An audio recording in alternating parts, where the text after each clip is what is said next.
পালকি, এই পালকি কিন্তু একসময় মানুষের বিবাহের যে আয়োজন একেবারে প্রান্তিক পর্যায়ের জনজীবনের মধ্যে বা মূল বাঙালিদের মধ্যে, মূল বাঙালি ভাবধারার মধ্যে কিন্তু পালকি দেখা যেত তাদের বিবাহ উৎসব আয়োজনে। নববধূকে এই পালকির মধ্য দিয়েই কিন্তু তার বাবার বাড়ি থেকে, তার পিতৃগৃহ থেকে স্বামীর গৃহে আনা হতো। কিন্তু তাদের ভাবধারা বা আজকের এই বাংলা নবযাত্রার পক্ষ থেকে যা জানানো হয়েছে যে কোথায় আমাদের সেই হারানো দিনের পালকি, কেন বৈশাখকে কেন্দ্র করে আমাদের পালকিগুলো আলাদাভাবে ফুটিয়ে তোলা হয় না। একই সাথে তাদের দেখেন তাদের কুপি, আগেকার দিনে হারিকেন আর কুপিকেই কিন্তু আলাদাভাবে দেখা যেত। বাঙালির প্রতিটি রাত কিন্তু বাঙালির প্রতিটা রাতের সঙ্গী ছিল এই কুপি বা হারিকেন। বাঙালির রাতের আলোই ছিল কুপি বা হারিকেন, এবং বাঙালির জীবনকে, বাঙালি ঘরকে আলাদাভাবে আলোকিত করত কুপি, এই হারিকেন। কই সেই আমাদের হারানো কুপি বা হারিকেন? কেন পেঁচাকে আগে ফোকাস করা হলো? একই সাথে এই পরিচয় তারা ফুটিয়ে তুলছেন এবং কুসংস্কার মানি না, মানব না। তারা কয়েকটি কুসংস্কারের কথা বলেছেন যে এই শোভাযাত্রার পেঁচাই সামনে আসলে যাত্রাপথ শুভ হয়, এটা সত্য নয়। যাত্রাপথকে শুভ করা এক আল্লাহ, তার দ্বারাই নিয়ন্ত্রিত হয়ে থাকে। তবে তারা তাদের প্রতীকী রূপ হিসাবে, তাদের শোভাযাত্রার প্রতীকী রূপ হিসাবে মিনারকে সামনে রেখেছেন, বা তাদের প্রতীক কোনো মূর্তি বা কোনো চিহ্ন বা কোনো ছবি হতে পারে না, এই কথা প্রকাশ করে মিনারকে সামনে রেখে তারা সামনের পথে এগিয়ে চলছেন। মিনার দ্বারা মূলত বাঙালি মুসলিম সমাজের পরিচয় ফুটিয়ে তোলা হয়েছে।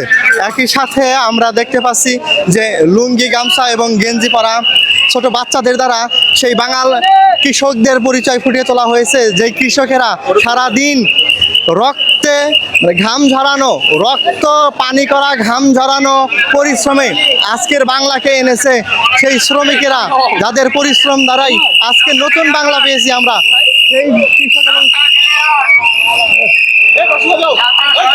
সেই কৃষক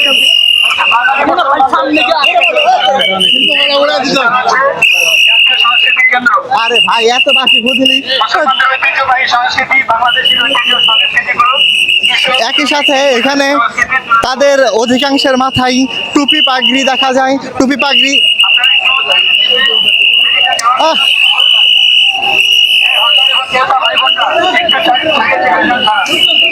তো আমরা এখন বাংলাদেশ শিল্পকলা একাডেমির সামনে দিয়ে এগিয়ে চলছি। বাংলাদেশে শিল্পকলা একাডেমির সামনে এসে তাদের যেই ভিতরকার গতি আর একটু নতুন ভাবধারায় বেড়ে চলেছে। এই হলো বাংলাদেশের শিল্পকলা একাডেমি। বাংলাদেশের শিল্পকলা একাডেমিও নতুন সাজে, নতুন সজ্জায় সজ্জিত হয়েছে। দেখেন বাংলাদেশের শিল্পকলা একাডেমি থেকে সামনের দিকে এগিয়ে চলছে এই বাংলা নবযাত্রা।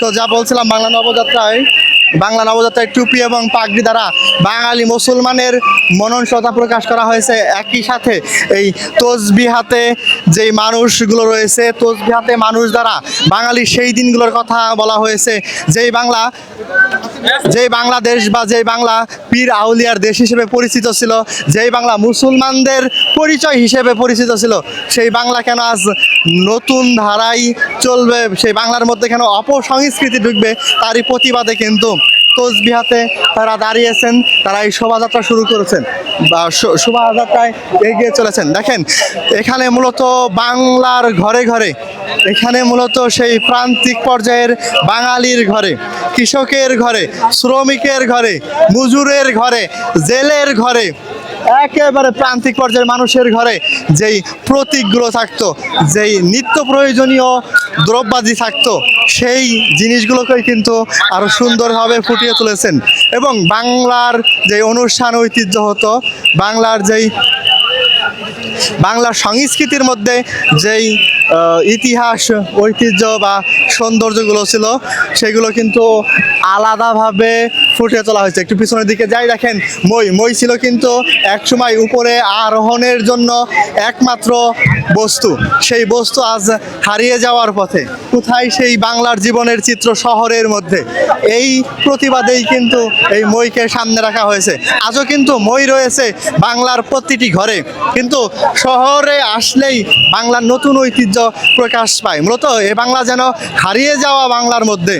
তো একই প্রতিবাদে সেজন্য তো এই কুসংস্কার আজ কেন আসবে বাংলার মধ্যে? এই কুসংস্কার দূর করার লক্ষ্যে, এই কুসংস্কার বাংলা থেকে আরও দূরে নেওয়ার লক্ষ্যে, নতুন সভ্যতা বাংলার মধ্যে না আনার লক্ষ্যেই কিন্তু আজকের এই বাংলা নবযাত্রা আমরা দেখতে পাচ্ছি। প্রশাসনিক তারা জানি না তারা প্রশাসনিক কোনো সহযোগিতা চেয়েছিল কিনা। প্রশাসনিক কোনো সহযোগিতা তাদের এখানে নেই। প্রশাসনিক কোনো বেষ্টনী বাদেই তারা নিজেদের বেষ্টনী নিজেরা তৈরি করে, অর্থাৎ তাদের কিছু স্বেচ্ছাসেবক এখানে এই স্বেচ্ছাসেবকের উপস্থিতির মধ্য দিয়ে বাঁশি, ফু এবং এই স্বেচ্ছাসেবকদের এই কঠোর পরিশ্রমের মধ্য দিয়ে তাদের এই শোভাযাত্রা সামনের দিকে এগিয়ে চলছে।